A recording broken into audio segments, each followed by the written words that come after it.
नमो नमः। आप सभी को नमस्कार।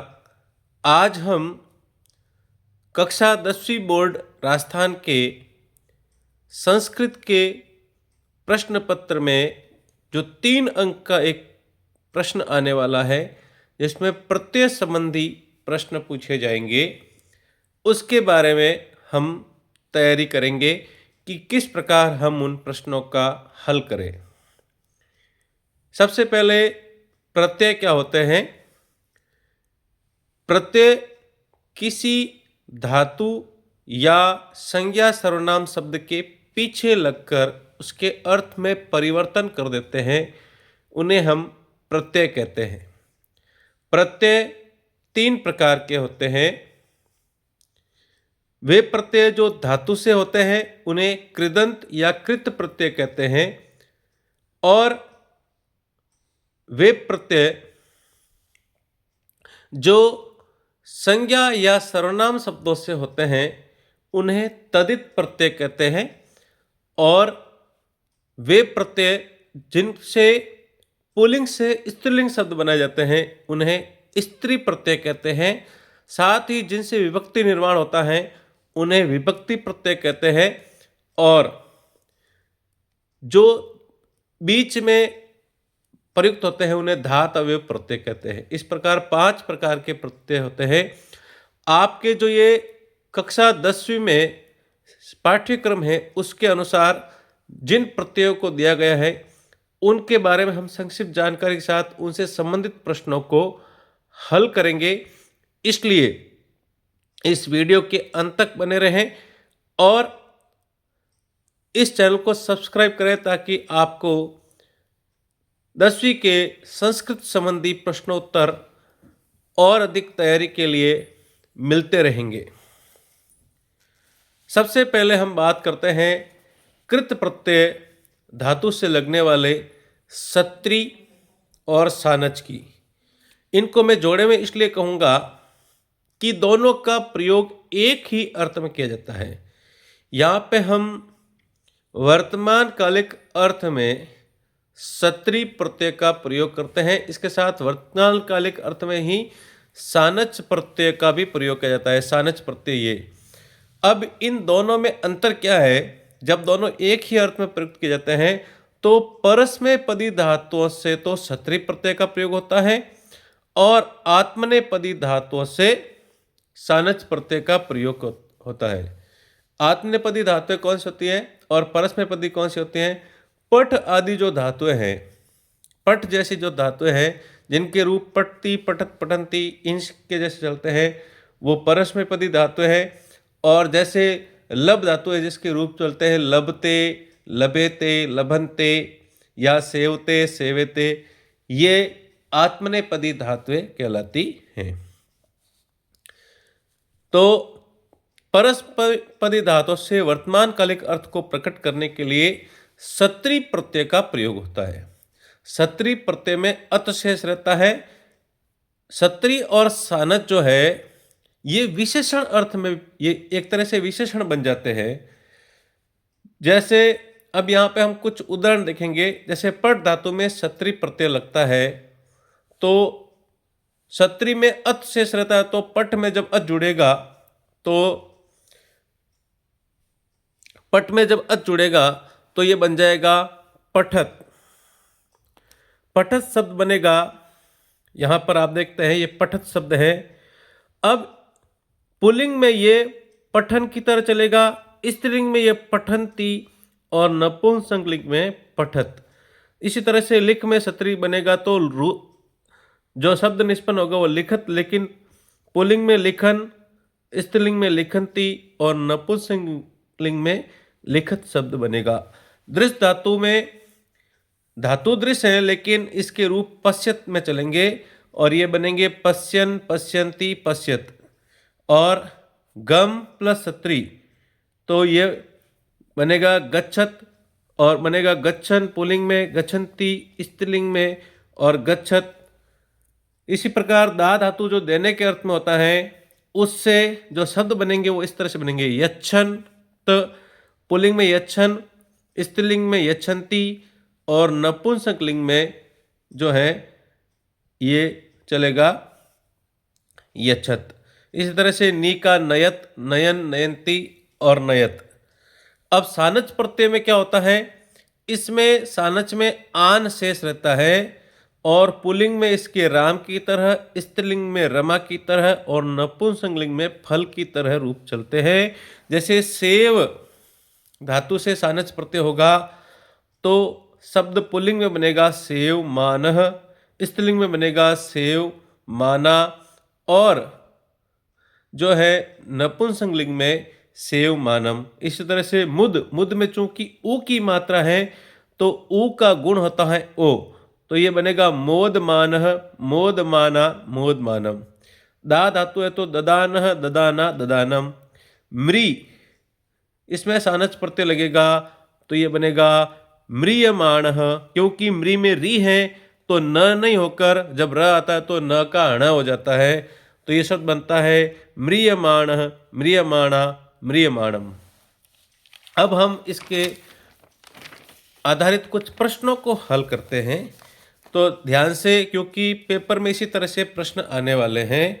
यहाँ जो पहला प्रश्न है, तौ मार्गे बालकान प्रेक्ष्य अवताम, और कोष्टक में दिया हुआ है क्रीड धातु है और सत्री प्रत्यय है। अब चूंकि हमने पढ़ा कि सत्री में अच शेष रहता है तो यह शब्द बनता है क्रीडत, लेकिन अब यहाँ पे हम देखेंगे कि उन दोनों ने मार्ग में बालकों को, ये बहुवचन है बालकान, तो हम जो है इसमें चूंकि रूप चलते हैं क्रीडन की तरह पुल्लिंग में, तो उसके रूप चलेंगे क्रीडन, क्रीडंतौ, क्रीडतः। तो यहाँ बहुवचन शब्द काम में लेंगे और हम उत्तर लिखेंगे क्रीडतः। क्या उत्तर लिखेंगे? क्रीडतः। अब यहाँ पे दूसरा प्रश्न है, उसको अच्छी तरह से समझेंगे, कारण सहित मैं बता रहा हूँ। ये बहुवचन आया इसलिए क्रीडतः हुआ। सह नृपस्य त्यागवृत्तिम अवदत्। अब यहाँ पे प्र उपसर्ग है, संस धातु है और इसमें सत्री प्रत्यय है, तो प्र और संस से बनता है प्रशंसा, लेकिन सत्री प्रत्यय है। और यहाँ हम देखेंगे कि जो कर्ता है स, वो पुल्लिंग का कर्ता है, पुल्लिंग और एक वचन का कर्ता है, तो ये शब्द भी एक वचन का बनेगा, तो पुल्लिंग में बनता है प्रशंसन। जैसे पठन बना वैसे ही प्रशंसन, यानी उसने राजा की त्यागवर्ती की प्रशंसा करते हुए बोला। अब यहाँ पे धाव प्लस सत्री दिया हुआ है, धाव प्लस सत्री और आगे खाली जगह और बालकान पश्य। बालकान शब्द को देखेंगे तो बालकान है जो बालक शब्द की द्वितीय विभक्ति का बहुवचन है, तो यहाँ पर जो धाव प्लस सत्री में भी बहुवचन, जैसे क्रीडत हुआ वैसे ही हो जाएगा धावतः, क्योंकि ये बालक की विशेषता बता रहा है कि वह बालक कैसे है, दौड़ते हुए बालकों को देखा। भीमः छत्र धर्मम, यहाँ पे अनु और स्मृति धातु है और सत्री प्रत्यय है, तो भीम कौन है, पुल्लिंग है, उसने क्या किया, अनुस्मरण यानी याद करते हुए अपने छत्र धर्म को याद कर द्रौपदी की रक्षा की। तो जिस तरह से पठन बना वैसे ही बनेगा अनुस्मरण।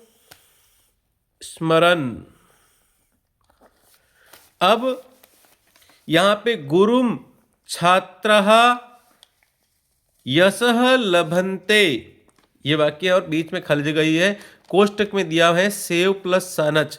हमने पढ़ा था कि सानच में आन बसता है और उससे बनता है सेवमान, लेकिन यहाँ पे खाली जगह के जस्ट बाद में छात्रा आ रहा है, छात्रा बहुवचन है और ये पुल्लिंग है, तो सेव मान जो शब्द है उसका पुल्लिंग का बहुवचन होगा। जैसे राम का होता है रामः, तो सेव का हो जाएगा सेवमानः, क्योंकि इसके रूप राम की तरह चलते हैं, तो ये हो जाएगा सेवमानः।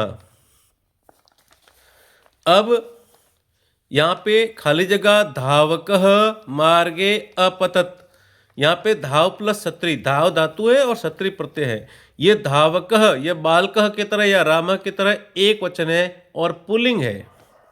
इसको देखते हुए एक वचन पुल्लिंग यानी धावन, जिस तरह से पठन आया वैसे ही क्या हो जाएगा, धावन धावकः मार्गे अपतत।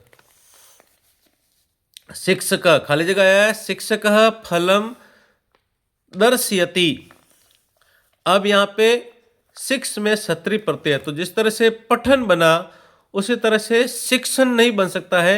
यहाँ पे शिक्षयन, क्योंकि ई की मात्रा है तो यह आएगा और यह बन जाएगा शिक्षयन, यानी पढ़ते हुए शिक्षक फल दिखाता है।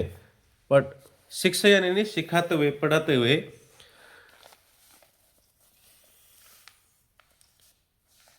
अब यहाँ पे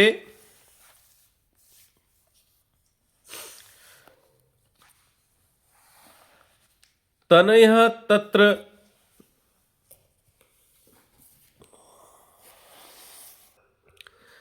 अगला प्रश्न है तनयः तत्र खाली जगह अध्ययने संलग्ना संभूत और दिया हुआ है वस प्लस सत्री, यानी तनयः कौन है, पुल्लिंग एक वचन, तो वस प्लस सत्री भी हो जाएगा वसन। जैसे पठन हुआ वैसे हो जाएगा वसन, हलंत होगा न में वसन। अब यहाँ पे परम निरंतरम, अगला सवाल, परम निरंतरम जो है खाली जगह प्रदूषणेन। अब मैंने ये बताया था कि सत्री और सानच विशेषण में है, तो जैसे प्रदूषणेन होगा वैसे ही वर्ध प्लस सानच में वर्धमानेन इस तरह से होगा, क्योंकि वर्ध प्लस सानच बनता है वर्धमान, लेकिन यहाँ पे जैसे प्रदूषणेन आया वैसे ही होगा वर्धमानेन। इसी तरह से अगला प्रश्न है ग्रामम खाली जगह तृणम पश्यति और गम प्लस सत्री है तो ये गच्छन हो जाएगा, गांव जाते हुए, कोई ना कोई पुल्लिंग ये कर रहा है तो ग्रामम गच्छन। अब यहाँ पे मुनि पुनरपि विशदी और क्री प्लस सत्री, क्री प्लस सत्री होता है तो ये कुर्वाण शब्द बनेगा, पठन नहीं बनके इस तरह से कुर्वाण बनेगा। अब गम प्लस सत्री ग्रामम गच्छन, वही गांव जाते हुए ईश्वर को भजता है, ग्रामम गच्छन। इस प्रकार हम सत्री और सानच प्रत्यय के बारे में जान लिया। अब जो है दूसरा जो प्रत्यय हमारे काम आने वाला है वह है तव्यत और अनियर। तव्यत और अनियर ये दोनों प्रत्यय हिंदी भाषा में जो चाहिए और योग्य अर्थ में ही प्रयुक्त होते हैं, चाहिए और योग्य अर्थ में। तव्यत में तव्य और अनियर में अनीय शेष रहता है, ध्यान से देखें, तव्यत में तव्य बचता है और अनियर में केवल र हट जाता है और अनीय शेष रहता है। ये दोनों ही कर्मवाच्य और भाववाच्य में प्रयुक्त होते हैं और इनके रूप पुल्लिंग में राम की तरह, स्त्रीलिंग में रमा की तरह और नपुंसक लिंग में फल की तरह चलते हैं। जैसे यदि पठ धातु में तव्यत प्रत्यय लगेगा तो बनेगा पठितव्य पुल्लिंग में, पठितव्या यानी जैसे बालिका होती है वैसे ही पठितव्या, या रमा होती है तो पठितव्या, और जैसे फलम होता है नपुंसक लिंग में तो पठित का हो जाएगा पठितव्यम।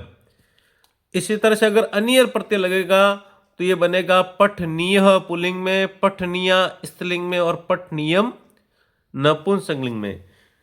लेकिन भू है, भू प्लस तव्यत, यहाँ पे भू में ऊ की मात्रा है, ऊ से अगर अपन यण संधि को याद करें तो उसमें वह बनता है तो ये हो जाएगा भवितव्य, भवितव्या, भवितव्यम। इसी तरह से भू प्लस अनियर तो ये बनेगा भवनीय, भवनिया, भवनीयम। गम है तो इसमें ये बन जाएगा गंतव्य, गंतव्य, गंतव्यम। इसी तरह से हंतव्य, हंतव्य, हंतव्यम, हननीय, हननीया, हननीयम, गमनीय, गमनीया, गमनीयम। इस तरह से हम जैसे दृश्य हैं मूल, देखो इनको अच्छी तरह से ध्यान देना चाहिए कि दृश्य है तो उसमें बनेगा दृष्टव्य, द्रष्टव्या, द्रष्टव्यम।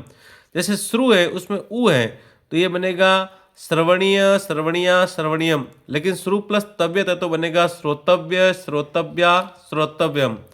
अब हम इससे संबंधित प्रश्नों को हल करते हैं। जैसे यहाँ पे एक सवाल लिखा हुआ है, लोक हितम मम, और क्री प्लस अनियर है, तो ये बन जाएगा कर, और चूंकि क्री में री है तो री जब भी होता है तो न नहीं होके हण होता है, तो ये बन जाएगा लोक हितम मम करणीयम, नपुंसक लिंग रूप आएगा। इस तरह से इदम दुग्धम मधुरम, ये भी पा प्लस अनियर है, तो पा प्लस अनियर क्या बनेगा, पानीयम, पानीय, और ये बन जाएगा पानीयम। अस्माकम देशे, अब यहां पे अस्माकम देशे के बाद में खाली जगह के बाद में आया हुआ स्थानानी, और यहां आया हुआ दृश्य प्लस अनियर। वैसे तो दृश्य और अनियर बनेगा दर्शनीय, लेकिन स्थानानी बहुत ज्यादा है, तो इसी तरह से क्योंकि ये भी एक तरह से विशेषण की तरह काम आता है, तो ये हो जाएगा दर्शनीयानी। क्या आ जाएगा, दर्शनीयानी। सर्वेषु क्षेत्रेषु तासाम अपि सहयोगो, अब यहां पे ग्रह प्लस तव्यत, इसमें इट का आगम ई की मात्रा लगेगी और ये बनेगा गृहीतव्य, लेकिन यहां ये बहुवचन है, तासाम बहुवचन है और सर्वेषु ये सब बहुवचन में प्रयुक्त हुए हैं, तो ये होगा गृहीतव्य, यानी इसमें विसर्ग लगेगा। यंत्रशालायाः परिसरः, अब देखो परिसर के विसर्ग है, यानी पुलिंग है, तो ये रम प्लस अनियर होगा, रम में र है इसलिए अनियर में जो न है वो ण बन जाएगा, और ये पुलिंग रूप होगा इसका रमणीय। इस प्रकार हम तव्यत और अनियर प्रत्यय का प्रयोग सीखे हैं। अब हम चलते हैं एक और कृत प्रत्यय की ओर, त्व और तल। ये मैं जोड़े से इसलिए बता रहा हूं कि ये दोनों ही एक ही तरह के हैं। त्व और तल भी विशेषणवाची होते हैं। त्व में त्व खुद ही शेष रहता है और तल का ता बन जाता है। तल का क्या बनता है, ता, ध्यान से देखना। अब त्व के रूप नपुंसक लिंग की तरह चलेंगे जैसे फलम का चलता है, और तल के स्त्रीलिंग में लता की तरह।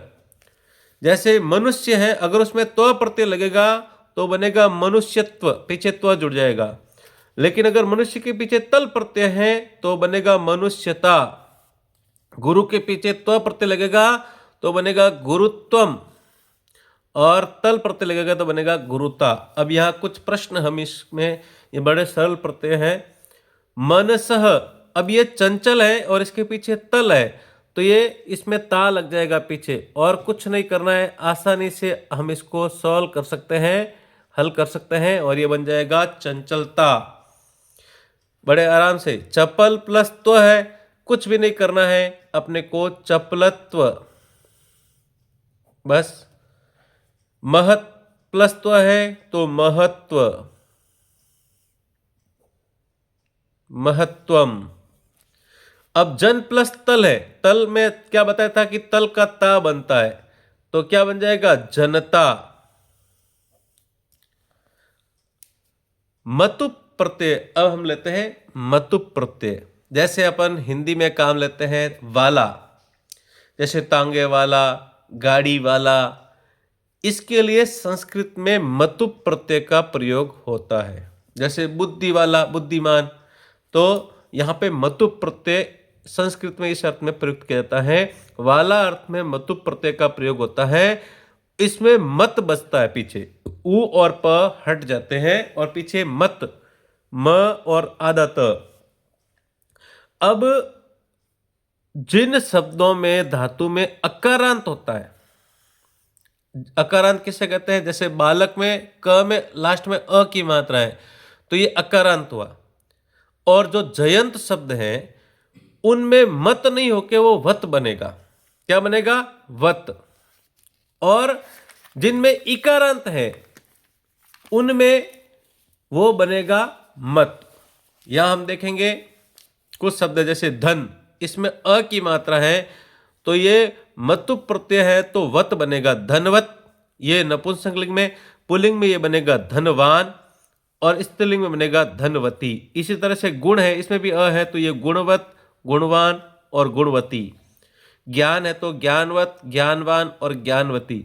लेकिन श्री में ई की मात्रा है, तो ये बनेगा श्रीमत नपुंसकलिंग में, श्रीमान बनेगा पुल्लिंग में, और श्रीमती बनेगा स्त्रीलिंग में। इसी तरह से धी का मतलब होता है बुद्धि, तो धी में मतु प्रत्यय लगे तो बनेगा धीमत, और पुल्लिंग में धीमान कहेंगे और स्त्रीलिंग में इसको धीमती कहेंगे। यशस है, इसमें मतुप में वत लगेगा क्योंकि ये जयंत शब्द है, तो ये बनेगा यशस्वत, यशस्वान और यशस्वती। अब इससे संबंधित कुछ प्रश्न उत्तरों को करते हैं। जैसे सर्वत्र पूजित और गुण प्लस मतुप, सीधी सी बात है, ये पुल्लिंग है तो गुणवान सर्वत्र पूज्यते, गुणवान। अब यहां पे ते एव, ते बहुवचन है और पीछे देखो संति, ये भी बहुवचन का प्रतीक है, तो बुद्धि प्लस मतुप क्या बनता है, बुद्धिमान। लेकिन यहां पर इसका बहुवचन जो होगा वो होगा बुद्धिमतः, क्योंकि बहुत सारे हैं तो ये बनेगा बुद्धिमतः। इन चीजों को ध्यान में रखना है। अब यहाँ पे शक्ति सदा भवती, बल प्लस मतुप, तो सब तो बनता है बलवत, और इससे पुल्लिंग में बनेगा बलवान। लेकिन यहां पे हमको ये ध्यान देना पड़ेगा, शक्ति जो शब्द है वो क्या है, स्त्रीलिंग शब्द है, शक्ति स्त्रीलिंग है, इसलिए बलवती बनेगा।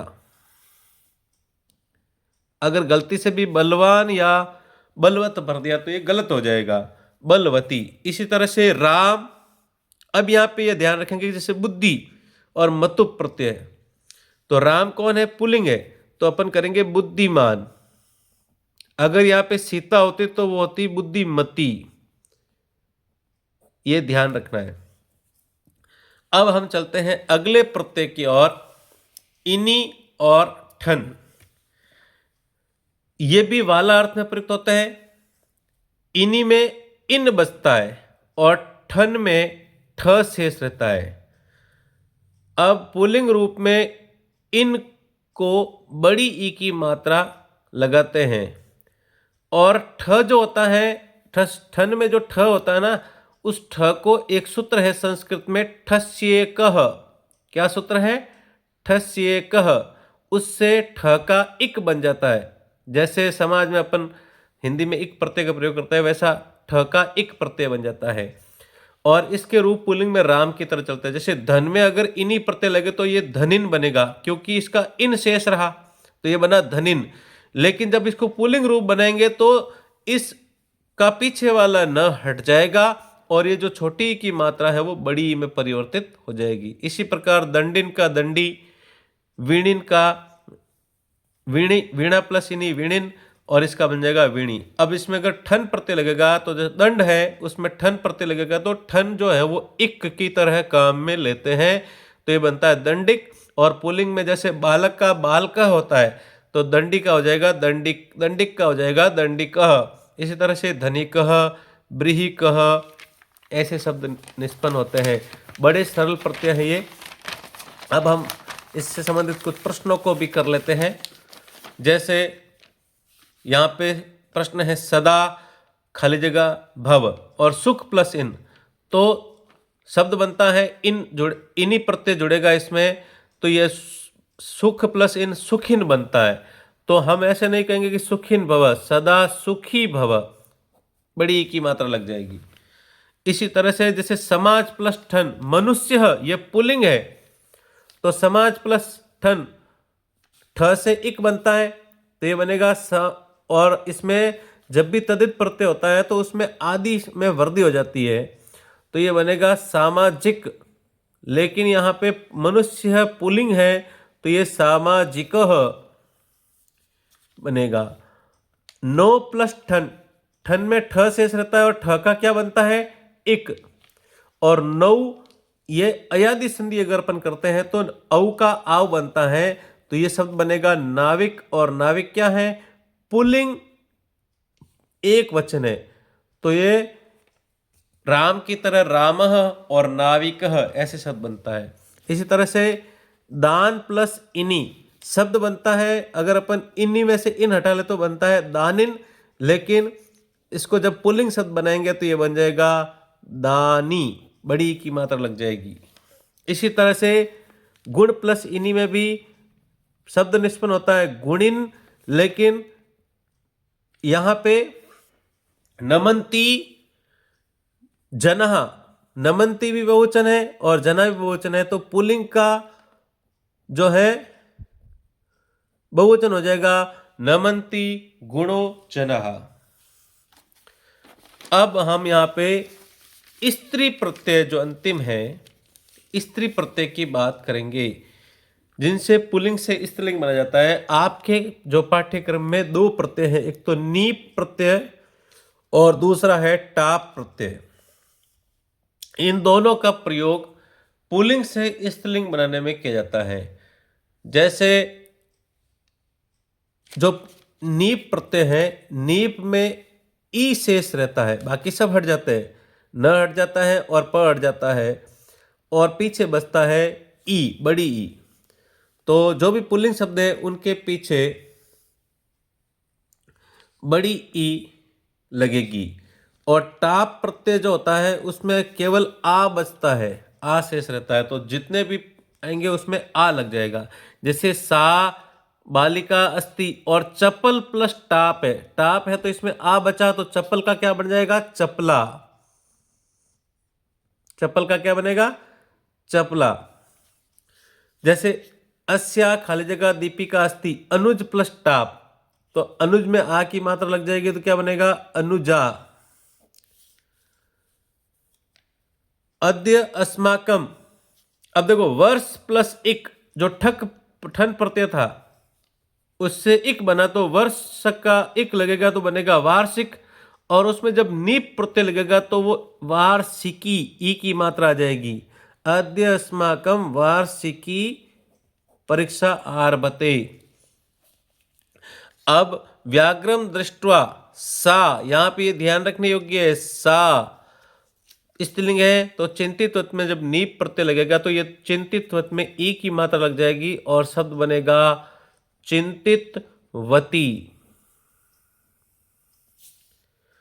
गंगा एका, नद में जब नीप प्रत्यय लगेगा तो ये बन जाएगा नदी। इसी तरह से महादेव से पत्नी, पार्वत में जब नीप प्रत्यय लगेगा तो बनेगा पार्वती। अगर इसमें से आपको कुछ भी नहीं समझ में आया हो, जो चीज़ समझ में नहीं आई हो, उसको कमेंट बॉक्स में अवश्य लिखें। और आपको अगर कोई समस्या आ रही है इससे संबंधित और अन्य भी किसी संबंधित समस्या आ रही है तो कमेंट करें और वीडियो को पूरा देखें, जिससे आपको संस्कृत संबंधी कोई भी समस्या है उसका समाधान मैं अवश्य करूँगा। नमो नमः।